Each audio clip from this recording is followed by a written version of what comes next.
Social media पर जैन समाज के सबसे लोकप्रिय जैन न्यूज़ चैनल महालक्ष्मी की ओर से शनिवार रात्रि 8 बजे आपके पास सादर जय जिनेत एक और आज दुखद भरी दास्तान के साथ।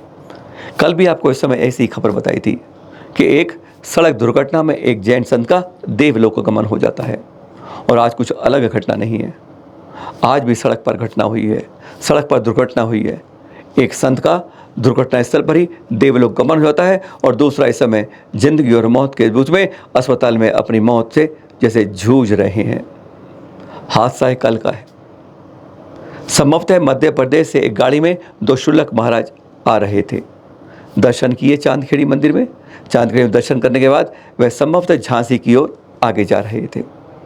12 झालावाड़ मेगा हाईवे के ऊपर यह दर्दनाक घटना घटी। गाड़ी तेजी से जा रही थी, टायर फटा और ड्राइवर ने संतुलन खो दिया।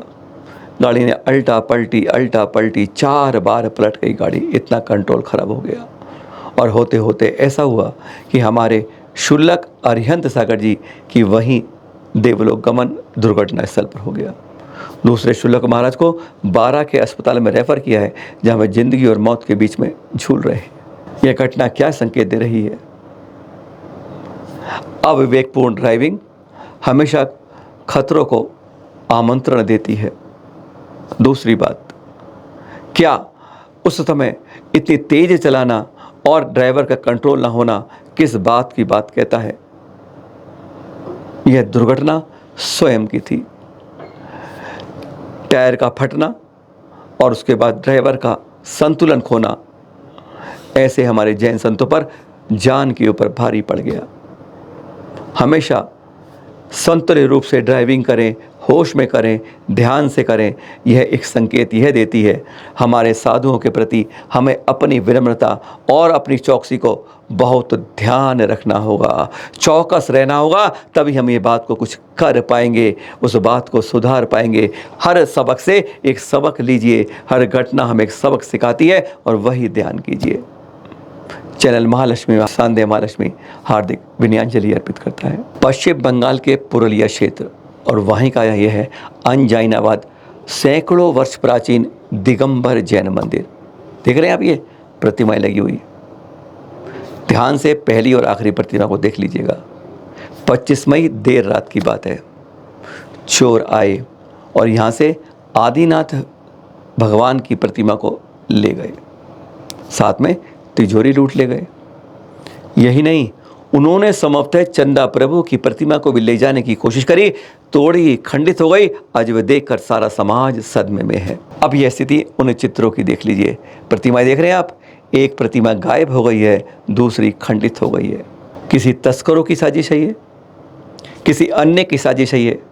सराक भाइयों को इस पर मिलकर आगे आना होगा, क्योंकि वहाँ पर जैन समाज के साथ सराक भाइयों की बहुलता है। हमारी प्रतिमाओं को ऐसे नहीं, सैकड़ों प्राचीन प्रतिमाएं हैं, तस्करी के बहाने बहुत ज़्यादा हमारे देश से विदेशों में लाखों करोड़ रुपए में बेची जाती है, या इन प्रतिमाओं को ले जाकर अपने अलग रूप में इनको बनाया जाता है। एक वैसा भी कायदा आता है।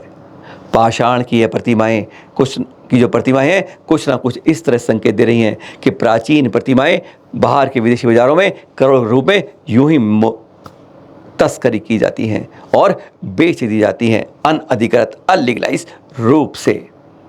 शायद यह खंडित की गई प्रतिमा भी संकेत इसी बात का दे रही है। हमारा समाज इस समय चेतन अवस्था में नहीं है। कहीं प्रतिमा चोरी होती है, कहीं मंदिर चोरी होती है। लगातार इन चोरियों के कारण आज समाज एक स्तब्ध है और कुछ नहीं कर पाता, जैसे लाचार बैठा है, मिलकर कोई काम नहीं कर पाता है। हर तरफ से इस तरह की रिपोर्टें आती हैं, पर हम एक बार भी जागना, जैसे सोते हुए कुछ जगा सकते हो, पर जो जाग कर सोने का अभिनय करता हो उसे कौन जगा सकता है? आज हमारे जैन समाज की बस इसी तरह की एक स्थिति हो गई है। बहुत चिंतन का ये चित्र है, बहुत मनन का ये चित्र है। गिलास आधा भरा है या आधा खाली है, ये फैसला आपको करना है। ख्वाजा पर ये चादर चढ़ाई जा रही है। हिंदू भी हैं, सिख भी हैं, मुस्लिम तो हैं ही, और साथ में जैन भी हैं। जैन संत ख्वाजा पर चादर चढ़ा रहे हैं, सर्वधर्म का संकेत दे रहे हैं, एक बात ये कह सकते हैं।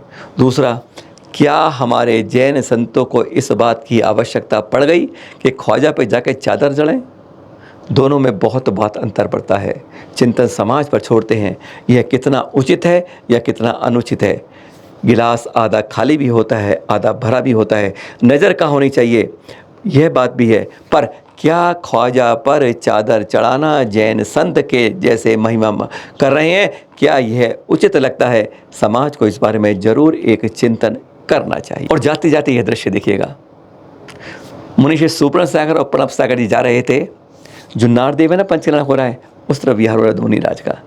रास्ते में देखा एक उल्लू मरनासन पड़ा हुआ है। काफ़ी देर से पड़ा था, ये वीडियो बहुत बाद का है। उसके बाद दोनों महाराजों ने नमोकार मंत्र सुनाया, 1 2 3। कहते हैं 9वीं बार नमोकार सुनाते वह उल्लू थुड़ थुड़ थुड़ थुड़ थुड़ थुड़ करके साइड में गया और उड़ गया। यह महामंत्र है, अपराजित मंत्र है। और तभी तो कहते हैं जिसमें किसी विशेष का नमस्कार नहीं होता, पंच परमेष्टि के गुणों का नमस्कार होता है। आप भी भाइये और देखिए अपने अंदर कितना परिवर्तन होता है, श्रद्धा, निर्मलता, वात्सल्य के साथ। सादर जय जिनेंद्र।